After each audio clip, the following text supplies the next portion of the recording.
आज जो हम करने जा रहे हैं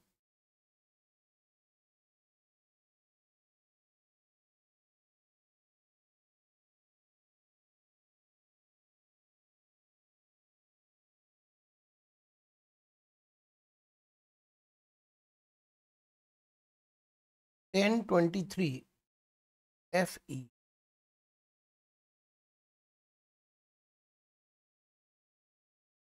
1023 FE ठीक से समझिएगा। यहां पर स्पेसिफाइड पर्सन की इनकम एग्जम्प्ट की गई है। इसकी इनकम एग्जम्प्ट की गई है स्पेसिफाइड पर्सन की। कौन है स्पेसिफाइड पर्सन वो हम देख लेंगे। विदेशी फंड है, विदेश से पैसा आ रहा है। स्पेसिफाइड पर्सन कौन होंगे वो हम देख लेंगे। ये नॉन रेजिडेंट है, इतनी बात तो कंफर्म है। अगर स्पेसिफाइड फंड ने इन्वेस्टमेंट किया है, अगर स्पेसिफाइड फंड ने इन्वेस्टमेंट किया है डिबेंचर के रूप में, लोन के रूप में, इक्विटी के रूप में और यूनिट के रूप में, कहां इन्वेस्टमेंट किया है? Number 1 business trust.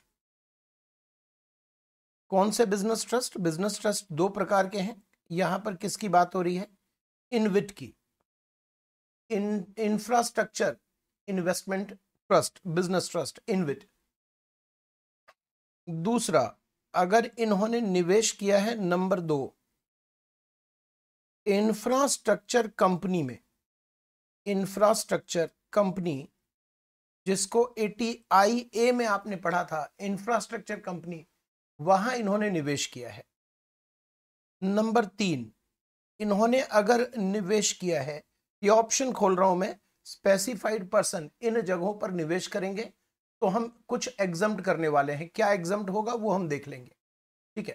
तो इंफ्रास्ट्रक्चर कंपनी। दूसरा, infrastructure finance company, infrastructure finance company, infrastructure finance company जो NBFC होने चाहिए, नॉन बैंकिंग फाइनेंशियल कॉरपोरेशन। और ये बेसिकली फाइनेंस कहां कर रहे हैं? इंफ्रास्ट्रक्चर में। ये फाइनेंस कर रहे हैं इंफ्रास्ट्रक्चर में। इंफ्रास्ट्रक्चर कंपनी तो खुद ही इंफ्रास्ट्रक्चर डेवलप, मेंटेन, ऑपरेट करती है, लेकिन इंफ्रास्ट्रक्चर फाइनेंस कंपनी ये इंफ्रास्ट्रक्चर को फाइनेंस करती है।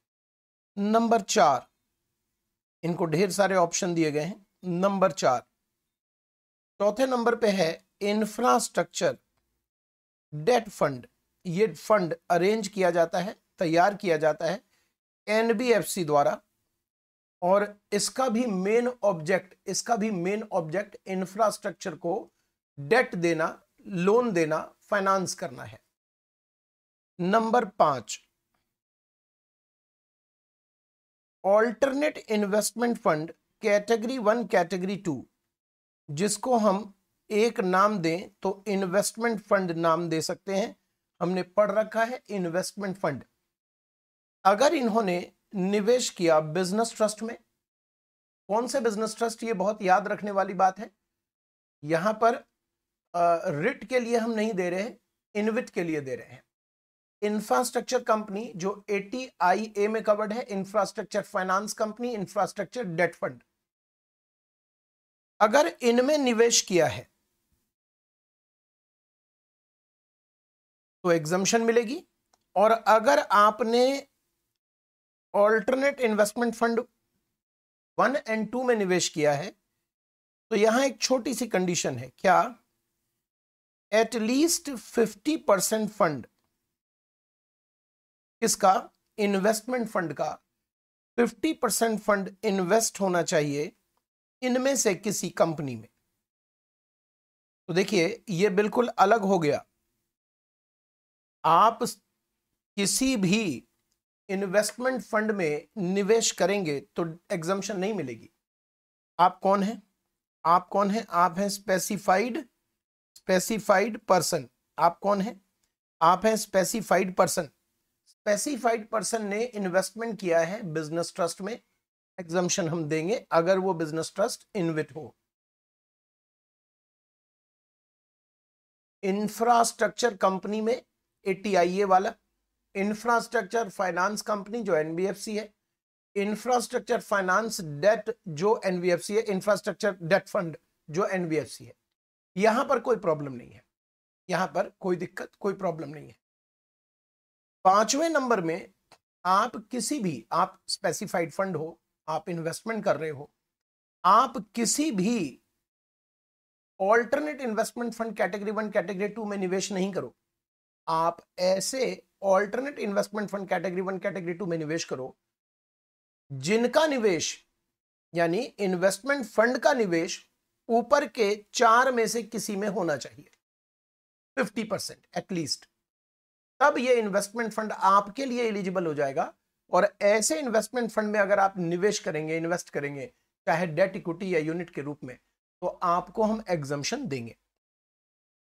इन्वेस्टमेंट को आपको होल्ड करना है, आप इन्वेस्टमेंट को आपको होल्ड करना है 3 वर्ष के लिए। क्या हम इसे लॉक इन पीरियड बोल सकते हैं? यस। स्पेसिफाइड पर्सन को हमने एग्जम्पशन दे दिया, स्पेसिफाइड पर्सन को हमने एग्जम्पशन दे दिया, एग्जम्पशन तो दे दिया, लेकिन जो निवेश है इनका ये 3 साल के लिए होल्ड करना पड़ेगा इनको कम से कम। अच्छा, एग्जम्पशन तो हम पहले ही साल से देने लगेंगे। जैसे मान लीजिए स्पेसिफाइड पर्सन ने इन्वेस्टमेंट किया, पहले हम देख लें कि एग्जम्पशन किस तरह की है। ये जो इन्वेस्टमेंट किया गया है, अगर ये डिबेंचर में इन्वेस्टमेंट है तो ब्याज आ रहा होगा, अगर ये इक्विटी में इन्वेस्टमेंट है तो डिविडेंड आ रहा होगा, और फर्दर डिबेंचर, इक्विटी या यूनिट में भी डिविडेंड आता है, यूनिट में भी हम डिविडेंड ही बोलते हैं। डिबेंचर, इक्विटी और यूनिट को फर्दर जब आप बेचोगे तो बेचकर आपका कैप गेन आएगा, उसमें हम सिर्फ LTCG ले रहे हैं। ये 3 इनकम हम एग्जम्प्ट कर रहे हैं। तो मेरा कहना है कि एग्जम्पशन तो हम पहले वर्ष से ही देना शुरू कर देंगे। जितना भी ब्याज आएगा, आपने निवेश किया, इन्वेस्टमेंट किया, पहले साल में ब्याज आया, डिविडेंड आया, आपने एग्जम्पशन दे दी, लेकिन उनसे प्रॉमिस ले लिया कि आप ये इन्वेस्टमेंट 3 साल तक ब्लॉक रखोगे, आप इस इन्वेस्टमेंट को तोड़ नहीं सकते। क्या ये पॉसिबल है कि ये फ्यूचर में 3 साल के कंडीशन को पूरा ना कर पाए? अगर वो फेल हो गए, फेल्स टू कंप्लाई, तो जिस वर्ष में ये फेल होंगे उस वर्ष जो एग्जम्प्टेड इनकम है, एग्जम्प्टेड अर्लियर, जो पहले आपको एग्जम्पशन दी गई थी इस इन्वेस्टमेंट के लिए, that will be taxable in the year of default. वो डिफॉल्ट वाले ईयर में टैक्सेबल कर दिया जाएगा। ठीक है। स्पेसिफाइड पर्सन को कहा गया है कि आप ये जो इन्वेस्टमेंट करेंगे ये नहीं होना चाहिए, should not be made out of loan, out of loan, out of loan या बोरोइंग। कहने का क्या मतलब हुआ बताइए? आप इसे कॉपी तो नहीं करने लग गए? ये तो चार्ट में है ही, आपके सामने दिख ही रहा होगा। आपको ब्लैंक करके दिखा रहा हूं तो एक एक चीज आपके दिमाग में बैठेगी, इसलिए। वैसे पूरा दिखाने से कंफ्यूजन रहेगा। स्पेसिफाइड फंड इन्वेस्टमेंट करे तो इस इन्वेस्टमेंट को वो करेगा अपने पर्सनल फंड से, वो कहीं से लोन या बोरोइंग नहीं ले सकता, ये कंडीशन है। और ये इन्वेस्टमेंट होना चाहिए, जब ये एग्जम्पशन का सेक्शन आया तो वो एक टाइम गैप डालते हैं, टाइम पीरियड डालते हैं, ताकि आप थोड़ा सा इन हैश इन्वेस्टमेंट करो, आपको एक टारगेट मिल जाए कि इसके बीच में इन्वेस्टमेंट करना पड़ेगा। ये इन्वेस्टमेंट 1 अप्रैल 2020 से 31 मार्च 2024 के बीच में होना चाहिए। 1 अप्रैल 2020 से 31 मार्च 2024 के बीच में आपने निवेश कर दिया। एग्जम्पशन, जब तक आपका इन्वेस्टमेंट रहेगा आप एग्जम्पशन लेते रहिए, डिविडेंड लेते रहिए, ब्याज लेते रहिए, और कैपिटल गेन बेच दिया तो लॉन्ग टर्म कैपिटल गेन का एग्जम्पशन मिल जाएगा आपको। ठीक है जी, चेक कर लीजिए। यहां तक कोई दिक्कत आ रही हो तो बताइए। हमने अभी नहीं पढ़ा स्पेसिफाइड पर्सन कौन होते हैं। स्पेसिफाइड पर्सन ने इन्वेस्टमेंट किया है 5 में से कहीं भी। बिजनेस ट्रस्ट कौन से? इनविट वाले, इंफ्रास्ट्रक्चर कंपनी ATIA वाले, infrastructure finance company NBFC, infrastructure debt fund NBFC, और alternate investment fund category 1 category 2 जो इन्वेस्टमेंट फंड के नाम से हम लोग जानते हैं, वहां तभी आपको एलिजिबल इन्वेस्टमेंट माना जाएगा जब इन्वेस्टमेंट फंड का एटलीस्ट 50% फंड ऊपर के 4 में से कहीं पर इन्वेस्ट किया गया हो। ठीक है, स्पेसिफाइड पर्सन इन्वेस्टमेंट जो करेगा वो लोन या बोरोइंग से नहीं होना चाहिए। इन्वेस्टमेंट को 3 साल के लिए ब्लॉक करना है। अगर आपने वो लॉक इन तोड़ दिया, लॉक इन तोड़ दिया, तो earlier exempted amount will be taxable in the year of default. ठीक है, एग्जम्पशन कौन सी इनकम की है? इंटरेस्ट, डिविडेंड और LTCG। 1023 FE मोटा मोटा समझ आ गया, अभी कुछ चीजें और बाकी है। ये जो तीसरे नंबर में इन्वेस्टमेंट है और चौथे नंबर में इन्वेस्टमेंट है, ये सभी इंफ्रास्ट्रक्चर फाइनेंस कंपनी के लिए नहीं है, सभी इंफ्रास्ट्रक्चर डेट फंड के लिए नहीं है। ये वो होने चाहिए जिनका 90% लैंडिंग इंफ्रास्ट्रक्चर कंपनी ATIA में होना चाहिए। वैसे तो होता ही है, तभी हम इन्वेस्टमेंट फाइनेंस कंपनी बोलते हैं उसे, इंफ्रास्ट्रक्चर, माफ कीजिएगा, इंफ्रास्ट्रक्चर फाइनेंस कंपनी। और इंफ्रास्ट्रक्चर डेट फंड हम तभी बोलते हैं। लेकिन यहां कंडीशन आपको ध्यान रखना पड़ेगा कि अगर आप मान लो ऐसे इंफ्रास्ट्रक्चर फाइनेंस कंपनी या इंफ्रास्ट्रक्चर डेट फंड में आप कौन, स्पेसिफाइड पर्सन निवेश किया, इन्वेस्टमेंट किया है, जिन्होंने 90% से कम लैंडिंग, भाई इनका असली काम क्या है? मनी लैंडिंग करना, इनका असली काम फाइनेंस करना है, तो इनको यहां पर ऐसी कंपनियों में 90% एटलीस्ट लैंडिंग करना पड़ेगा, फंडिंग करना पड़ेगा, तब जाकर ये हमारे लिए एलिजिबल इन्वेस्टमेंट माना जाएगा। ये भी क्लियर हो गया? ओके, अब समझते हैं इसमें एक छोटा सा हिस्सा और। ये जो आपको दिख रहा है इन्वेस्टमेंट, स्पेसिफाइड पर्सन ने इन्वेस्टमेंट किया है कहां? Infrastructure company under section 80IA, under section 80IA, infrastructure company under section 80IA में इन्वेस्टमेंट किया है। ये इन्वेस्टमेंट स्पेसिफाइड फंड 2 प्रकार से कर सकती हैं, बाकी सब तो एक ही प्रकार से करना है कि जो इन्वेस्ट कर लेना है, लेकिन स्पेसिफाइड फंड इंफ्रास्ट्रक्चर कंपनी में 2 प्रकार से इन्वेस्टमेंट कर सकती हैं, एक डायरेक्टली और दूसरा थ्रू होल्डिंग कंपनी।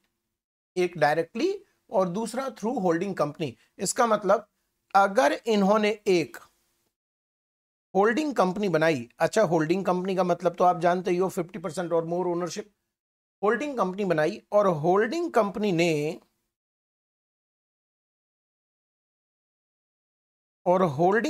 ने यहां पर इन्वेस्टमेंट किया,